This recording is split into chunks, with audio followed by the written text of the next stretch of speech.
Aqui para celebrar mais um aniversário da Reforma Protestante. Dia 31 de outubro de 1517, data da Reforma. E nós não podemos deixar essa data passar em branco. A Reforma é um tema que todos conhecem. Acredito que na escola todo mundo aprendeu isso. Só que no colégio é muito superficial. Basicamente ensina que o Martinho Lutero, chateado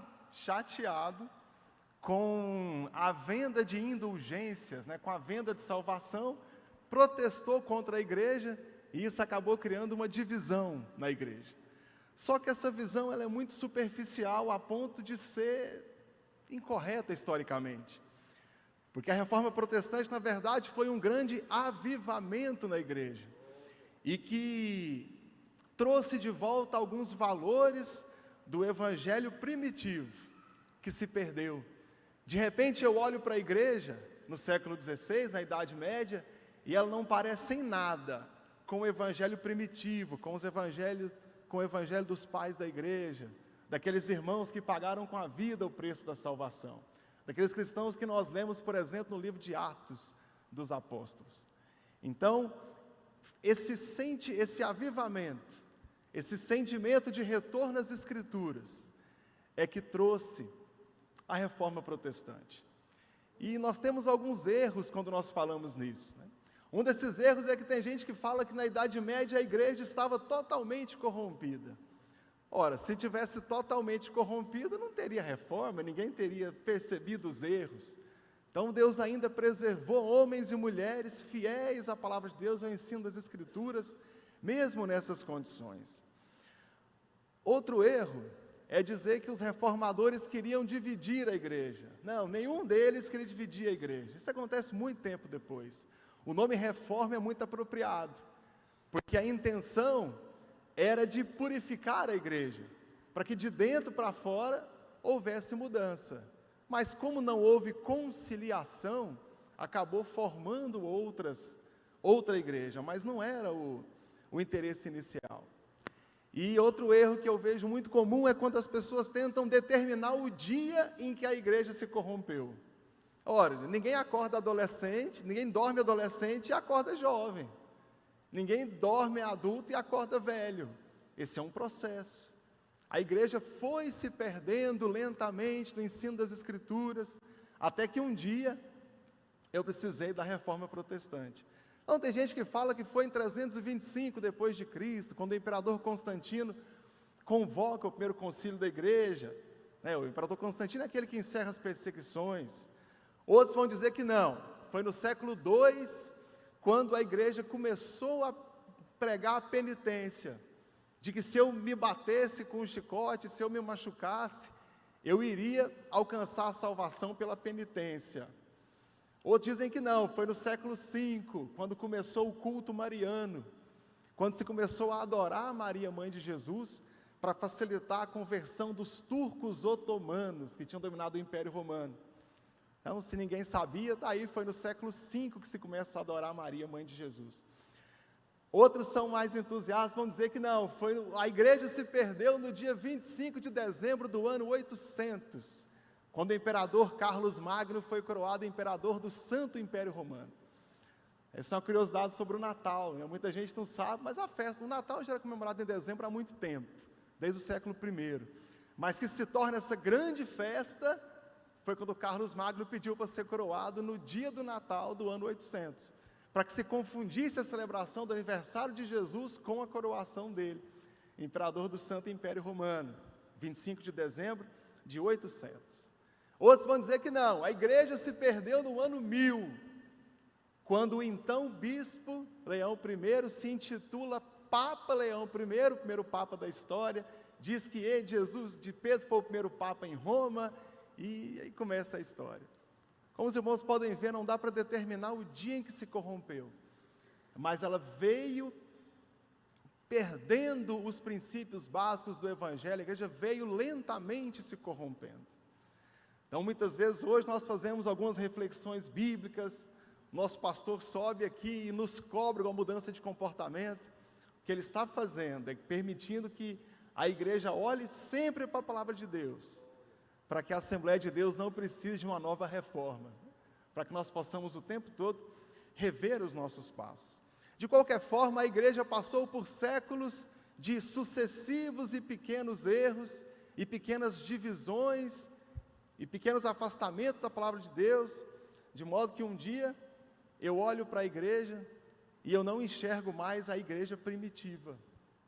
Eu não enxergo mais aquela igreja que nasceu cheia do poder de Deus, no entanto simples, sem dinheiro, perseguida pelo império, com irmãos pobres, que de repente tinha dinheiro, tinha poder político, mas não tinha mais o poder de Deus.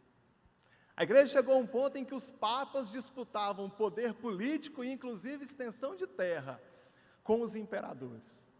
A igreja tinha ordens armadas, olha isso.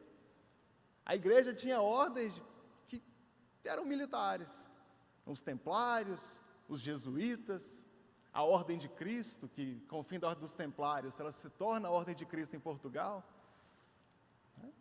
Os irmãos vão saber, por exemplo, que o Pedro Álvares Cabral, que chegou no Brasil, era grão-mestre da ordem de Cristo, que ela é herdeira da antiga ordem dos templários.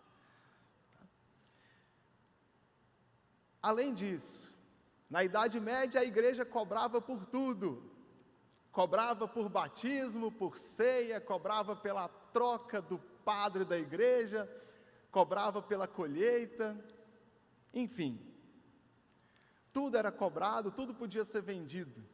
O Papa Leão X, por exemplo, que foi o Papa que excomungou Martinho Lutero, ele foi cardeal aos 12 anos de idade, porque o pai dele comprou o título de cardeal para ele. Olha que igreja é essa que com 12 anos de idade eu tenho um cardeal. Um ponto crítico nessa história foi quando Tomás de Aquino, o São Tomás de Aquino, século XIII, ele visita o Vaticano e o Tomás de Aquino pergunta para o Papa, fala, Papa, o senhor se lembra do nosso primeiro Papa, o Pedro, em que ele disse, não temos ouro nem prata? E aí o Papa responde, nosso primeiro Papa disse isso, mas hoje não precisamos mais dizer isso. E aí o Tomás de Aquino responde, mas será que podemos dizer, em nome de Jesus de Nazaré eu te ordeno, levanta e anda? Era uma igreja que tinha poder político, que tinha dinheiro, mas que não tinha mais o poder de Deus. E esse período é crítico. Quando Martim Lutero conheceu Roma, ele encontrou lá, por exemplo, uma casa de prostituição que só atendia padre. Eu não sou adepto dessa frente, mas alguns teólogos afirmam que os padres usaram roupa diferente do povo para que eles pudessem se destacar quando eles estivessem nesses lugares. Jogatina, taverna, casa de burlesco, para que você soubesse quem é o padre pela roupa, porque pelo comportamento não. O próprio Martinho Lutero disse que a igreja era, durante o dia, feita de lobos, e durante a noite, império de cordeiro. Alguma expressão ele usava nesse sentido. Então eu tenho uma igreja que nasceu sob perseguição dura do Império Romano. Boa parte da explicação do porquê cresce tanto a igreja era fugindo da perseguição. E essa mesma igreja passa a perseguir os seus inimigos. Uma igreja que nasceu pobre e que cuidava dos seus pobres, de repente era a igreja que agora explorava dos pobres. Quando nós vamos para o Vaticano hoje, a Basílica de São Pedro, ela foi construída basicamente com venda de cargo eclesiástico, venda de tesouro no céu, venda de perdão de pecados e venda de amuletos sagrados. Então é duro olhar e saber que ela foi assim. E muitos homens perceberam os erros da igreja e aos poucos foi se levantando, o que eu chamo de sentimento da reforma. Muitos. E a igreja conseguiu matar todos, perseguir e matar todos eles. O último que ela conseguiu abafar foi o Jan Hus. Ele vem 100 anos antes do Lutero, quando ele pregava contra as indulgências e a favor de algo que para nós hoje é muito claro, que é a autoridade da Bíblia sobre a igreja. O Jan Hus é um dos que ensinava que a Bíblia é a única autoridade sobre a igreja, de que é da Bíblia que nós tiramos toda a nosso padrão de comportamento, de regra e prática. Por pregar isso, ele foi condenado num concílio e foi morto. Na fogueira ele fala que vocês podem matar um corvo, mas virá um depois de mim que vocês não poderão matar.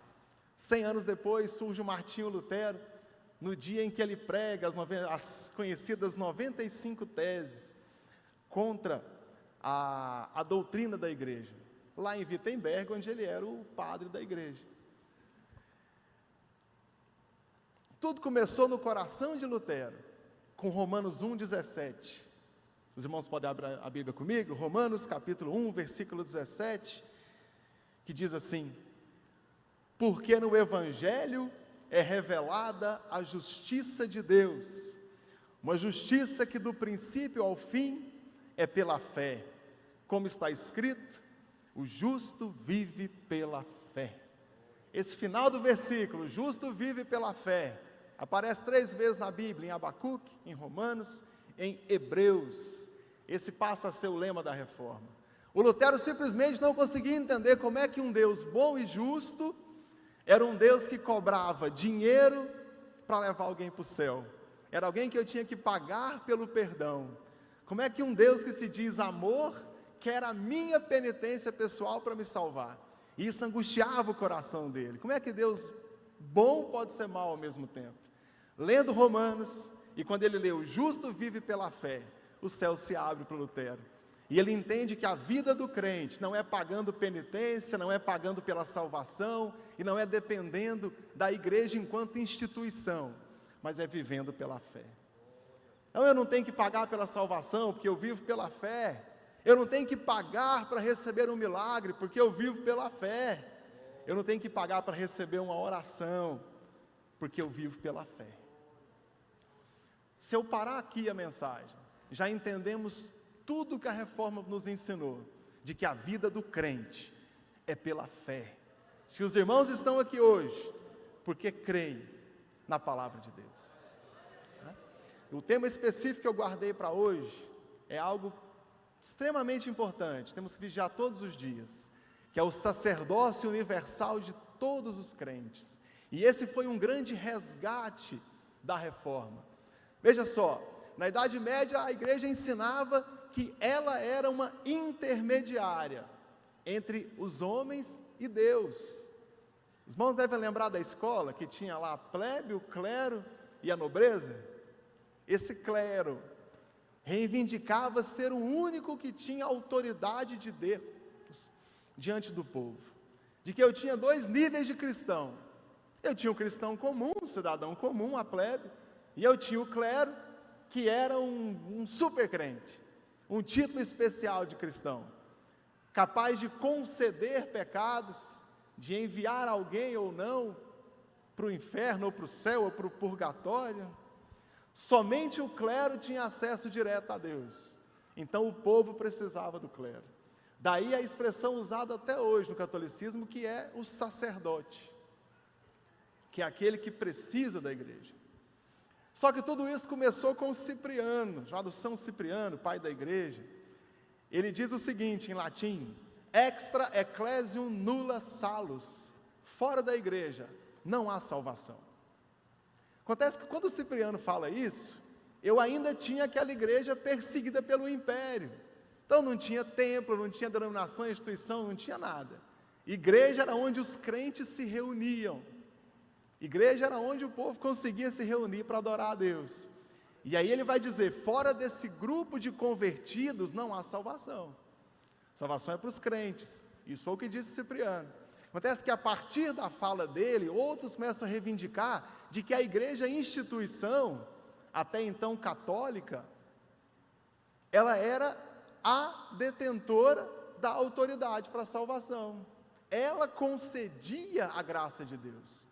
Como se a igreja, por si só, as paredes e a sua liderança, fosse autoridade sobre a igreja. Olha só o que o Papa Inocêncio III diz. Confessamos uma só igreja, santa, romana, católica e apostólica, fora da qual cremos que ninguém se salva. É que o Cipriano, o Papa Inocêncio, foi mais longe do que o Cipriano, né? Fora da Igreja Católica não tem salvação. Se você for excomungado, se você decidir não fazer mais parte dessa igreja instituição, você não tem mais salvação. E isso solidificou no Concílio de Latrão, 1215. Concílio de Latrão, no cânone primeiro, fala o seguinte: há apenas uma igreja universal dos fiéis, fora da qual, absolutamente, ninguém é salvo. E a igreja começa a pregar isso. A salvação está aqui. Quem diz quem é salvo e quem não é, sou eu. E usava isso para subjugar o povo, as pessoas. Sabe uma expressão que se usa até hoje? Por exemplo, quando alguém diz assim: se não batizar a criança quando nasce, morre pagão. É que se o padre não for lá batizar a criança, ela falecer, ela não vai para o céu, mesmo sendo recém-nascido. Ela vai para o limbo das crianças, em latim, limbus infantus. Então, até hoje tem gente que crê nisso. Todos os sacramentos católicos devem ser ministrados por um sacerdote, por um padre, com exceção do batismo. Qualquer pessoa, mesmo não cristão, pode batizar. Aquela coisa de nascer ou morre ou não morre, qualquer um pode batizar. Agora os irmãos entenderam por que toda parteira antiga levava um balde de água junto com ela? É para isso, para que a criança pudesse ir para o céu. Na Idade Média, enterrava essas crianças no corredor central do cemitério, para ser pisada o resto da eternidade, por não ter sido batizada quando nasceu. A corrupção era tão grande nesse período, queridos, que a igreja usava o interdito, para poder, durante o interdito, era uma forma de punir uma comunidade, uma cidade, porque suspendia todos os sacramentos. Por exemplo, o povo revoltou e não quer dar o dinheiro da igreja. O padre vai lá e institui o interdito. Se alguém morrer, não ganha extrema-unção, não vai para o céu. Se nasce uma criança, nasce pagão. Se precisar confessar o pecado, não tem quem perdoa é o padre. Então era o chamado interdito. Aliás, Wittenberg sofreu interdito por causa do Martinho Lutero. A diferença é que o Lutero colocou fogo no interdito na frente da igreja. Vemos que o Lutero não era muito politicamente correto, né, irmãos? Ele pega a bula papal que excomunga ele e queima na frente da igreja. Não está muito preocupado com isso, não. Para quem acha que isso ficou na Idade Média, quem se converteu recentemente deve lembrar da oração Salve Rainha. No final da oração diz: rogai por nós, Santa Mãe de Deus, para que sejamos dignos das promessas de Cristo. Então, apesar do Concílio de Trento, no século XVI, no século XVII, até hoje é ensinado que eu preciso da igreja para alcançar as promessas de Cristo. Da igreja instituição, não da igreja congregação dos salvos. Isso é diferente. Todo mundo aqui lembra, eu não quero ofender os irmãos católicos que vão me assistir depois pela internet, mas lembra do lema da Renovação Carismática Católica? Tudo por Jesus, nada sem Maria.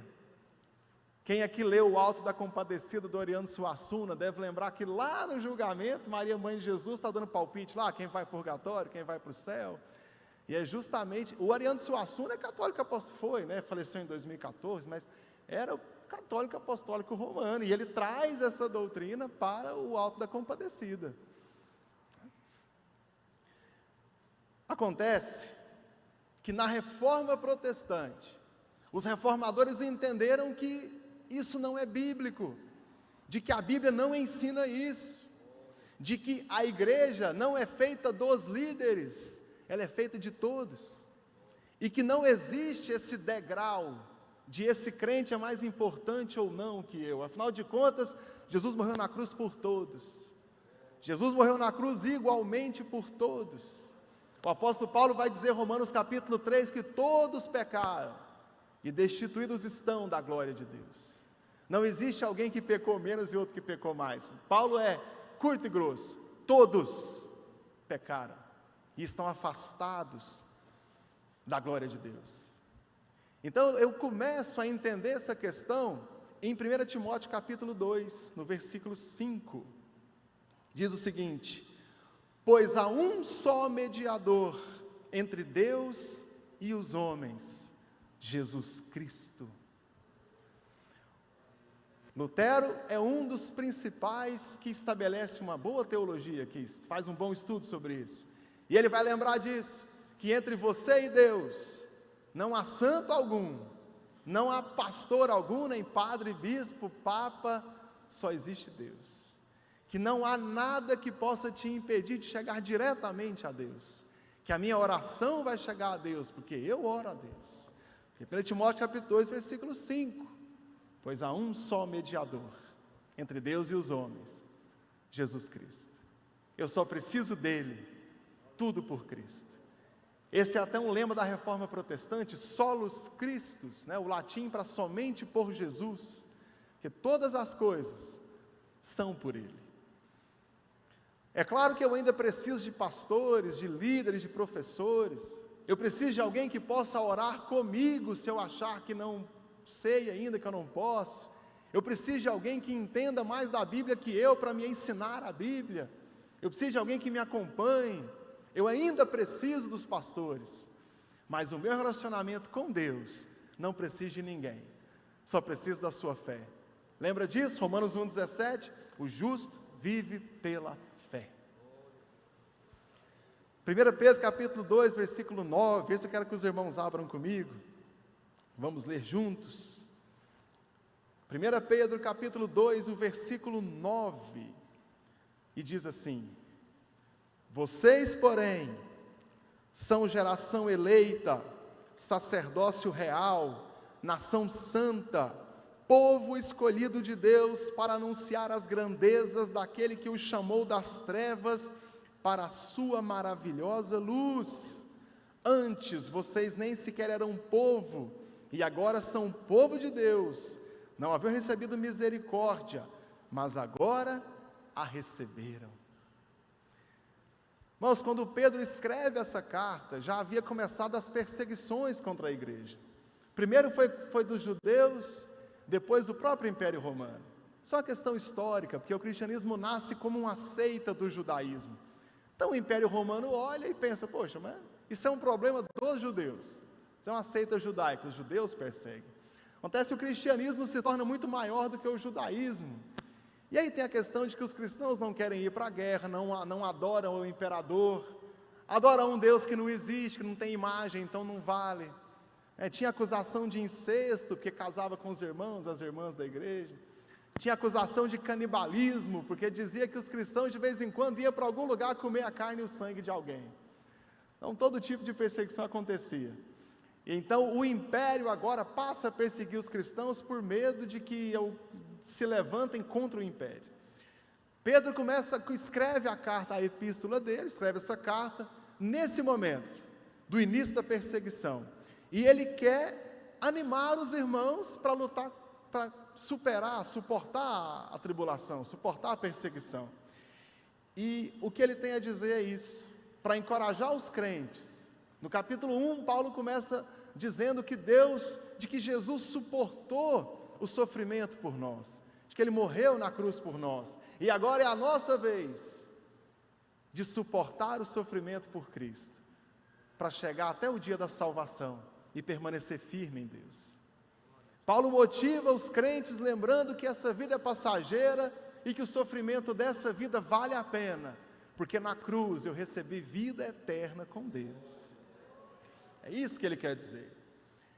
Para que os irmãos não desanimem, aí nós chegamos no capítulo 2, versículo 9, em que Paulo lembra o motivo pelo qual nós fomos chamados. E ao final do versículo 9, nós fomos salvos para anunciar as grandezas de Deus. Essa é uma reflexão que eu faço em missões, mas eu preciso fazer isso outro dia, hoje é reforma. Mas é que muitas vezes nós pregamos e dizemos que pregamos por amor às almas. Acontece que Paulo diz que ele prega porque a glória de Deus não está sendo devida. Paulo não prega simplesmente por amor às almas. Paulo prega para que mais pessoas se convertam e mais pessoas passem a adorar a Deus. E essa é a motivação de Paulo para as missões. É ganhar almas para Cristo, para que Cristo possa ser adorado em mais lugares. É uma reflexão aqui em missões muito interessante. E aqui, no versículo 9, Pedro nos fala de 4 coisas: que nós somos geração eleita, sacerdócio real, nação santa e um povo escolhido. Acontece que essas coisas, elas estão lá no livro de Êxodo e elas são características do Israel, da nação de Israel. E agora Pedro entende de que essas características de Israel são agora para todos os salvos. Não é mais para uma nação, para uma herança de sangue, para um território, mas é para cada um que aceitou a Cristo como Salvador, para cada um dos salvos. Quando Tiago escreve a carta dele, ele começa dizendo, ele dedica a carta dele, Tiago capítulo 1, versículo 1, às 12 tribos dispersas, e ele manda saudações. Acontece que as 12 tribos são a base da nação de Israel. Tiago já entende que agora as 12 tribos, na verdade, são os salvos, são os irmãos convertidos que estão pelo mundo. E aqui Pedro transfere todas as responsabilidades e privilégios do povo de Deus enquanto nação, após Jesus, agora são para todos os salvos, para todos aqueles que creem em Jesus. Quer dizer que hoje a igreja enquanto congregação dos salvos, não a instituição, ela é o corpo de Cristo, e ela é o povo escolhido de Deus. Pedro fala que nós somos uma geração eleita. Esse é um nome honrado que Israel recebe lá no Antigo Testamento. E agora Pedro vai dizer, essa geração são vocês. Somos nós que somos salvos, somos nós que aceitamos a Jesus. O sacerdócio real implica em ter livre acesso a Deus, sem precisar de nenhum intermediário. Nação santa é o que Deus exige de todos nós. Várias vezes na Bíblia eu vou encontrar a expressão, sejam santos porque eu sou santo. No capítulo 1, versículo 16, Pedro repete, está escrito, sejam santos porque eu sou santo. E aí Pedro vai e fala para a igreja, vocês são uma nação santa, é dever de cada crente guardar a santidade, para que nós sejamos o reflexo, o espelho de Deus. Gênesis 1, 26, fala que nós somos criados à imagem e semelhança de Deus. Essa imagem deve ser para refletir a glória de Deus. No Antigo Testamento, o sacerdote tinha o papel de buscar a Deus pelos homens. E esse papel agora é de cada crente. Cada cristão é um sacerdote. Cada crente, homem e mulher, adulto ou criança ou velho, ele pode e deve oferecer sacrifício a Deus. Eu olho para Romanos capítulo 12, versículo 2, Romanos capítulo 12, versículo 2, e diz assim, portanto, irmãos, rogo-lhes pelas misericórdias de Deus, que se ofereçam sacrifício vivo, santo e agradável a Deus, pois este é o culto racional de vocês. No Antigo Testamento, Deus queria um sacrifício de animais. No Novo Testamento, Deus não quer mais sacrifício humano, mas Ele quer o seu sacrifício racional, vivo, a sua vida entregue a Ele, a sua vida dedicada em adoração genuína a Deus, consciente e racional. Eu não preciso de sacerdotes humanos, nem de mediadores. Eu creio que existe um mediador, que é Jesus Cristo. E é por Ele que nós encontramos a salvação. A expressão no Antigo Testamento, a expressão grega usada, a expressão hebraica no Antigo Testamento, usada para sacerdote. No Novo Testamento, a versão grega dessa palavra, ela só remete a Jesus Cristo. Somente a Ele. Só que o termo sacerdócio, ele já é usado de modo geral para o trabalho de todos os crentes, enquanto adoradores, enquanto pregadores da palavra de Deus. Apocalipse capítulo 1, versículo 6 diz assim, Apocalipse 1, 6, nos constituiu reino e sacerdotes, para servir a Deus e Pai, a Ele seja glória e poder para todos sempre. Amém. Apocalipse 1, versículo 6. Jesus Cristo constituiu uma igreja, que na verdade é o reino dele. Este é o reino de Deus, aqui na terra é a igreja, em que seus membros individuais são sacerdotes, em que os seus membros individuais podem falar direto com Ele, e oferecer o seu culto a Deus, e o seu sacrifício racional, como eu li para os irmãos aqui em Romanos, capítulo 12, versículo 2. Todos aqueles que aceitaram a salvação constituem membros desse reino, cujo rei é Cristo. A igreja na terra, ela é o reino de Deus, e o rei desse reino é o Senhor Jesus Cristo. Nós somos então este reino de sacerdotes, uma vez que cada crente é sacerdote. No Antigo Testamento, irmãos, o sacerdote era aquele que oferecia sacrifício a Deus. Hoje eu não preciso de sacerdote, vou repetir para os irmãos, porque todo crente deve orar, deve interceder a Deus, dar ações de graça, cantar louvores, dar glória a Deus, porque esse é o culto que Deus espera. Deus espera de mim o culto que eu vim oferecer para Ele. E Deus espera de você o culto que você veio trazer a Deus. Já comentei com os irmãos que eu mudei a minha expressão. Antes eu dizia que eu vinha para a igreja para receber de Deus. Eu acabei com esse negócio tem um bom tempo. Agora eu digo, eu venho ao culto para dar a Deus o culto que Ele merece. Eu vim à igreja para oferecer a Deus o meu louvor, a minha adoração. Que afinal de contas, todos os irmãos aqui são o sacerdócio universal de Deus. E Deus espera o seu culto entregue a Deus. Cada cristão é um sacerdote, cada cristão pode se aproximar pessoalmente diante de Deus. E nós somos também sacerdotes uns dos outros. Por meio de Cristo, nós temos acesso à graça de Deus. Eu não preciso de intermediário, eu não preciso de ninguém entre mim e Deus. Eu só preciso ter fé, porque sem fé é impossível agradar a Deus. Irmãos lembraram junto comigo do versículo, né? Sem fé é impossível agradar a Deus. O cristão tem que entender que é correto, natural, extremamente necessário que cada um de nós tenha um relacionamento com Deus, tenha um convívio com Deus. Irmãos, na Idade Média, o crente ia para a igreja para ver o padre celebrar a missa de costas em latim. Ele não fazia ideia do que estava acontecendo lá dentro, mas era ensinado que daquele jeito Deus estava ouvindo a oração do padre pelas pessoas. Na Reforma Protestante, nós acabamos com essa teologia e nós entendemos hoje, conforme diz a Escritura, de que cada cristão tem acesso a Deus. Nós nos reunimos aqui para cultuarmos juntos, mas a nossa vida deve ser de louvor e de adoração a Deus.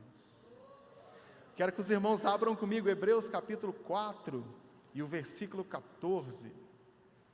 Hebreus capítulo 4 e o verso 14. Vou ler 3 versículos com os irmãos.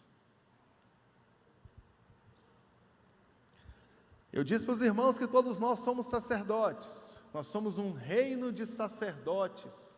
Acontece que existe um sumo sacerdote, que é Jesus, que é Cristo.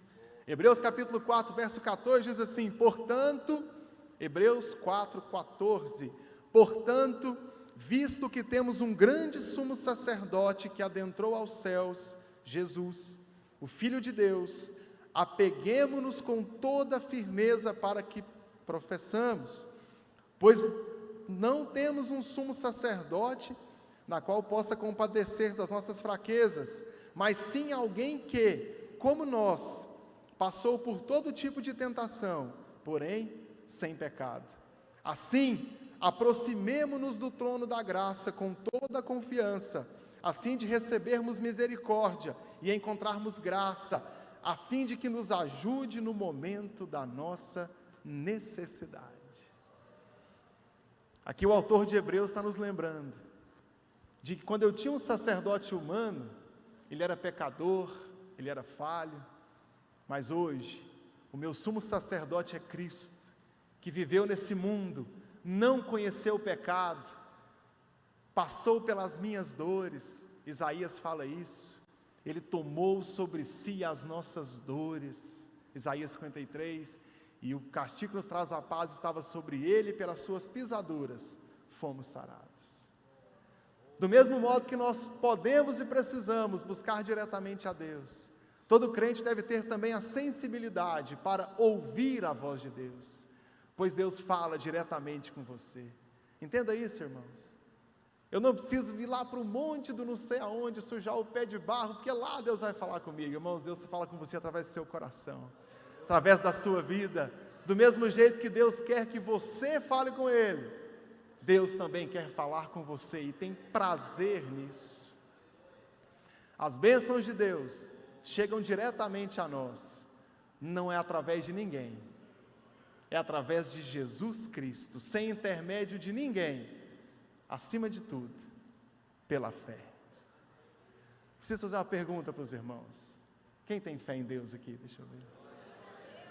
Você tem tudo o que você precisa para falar com Deus e para ouvir a voz de Deus.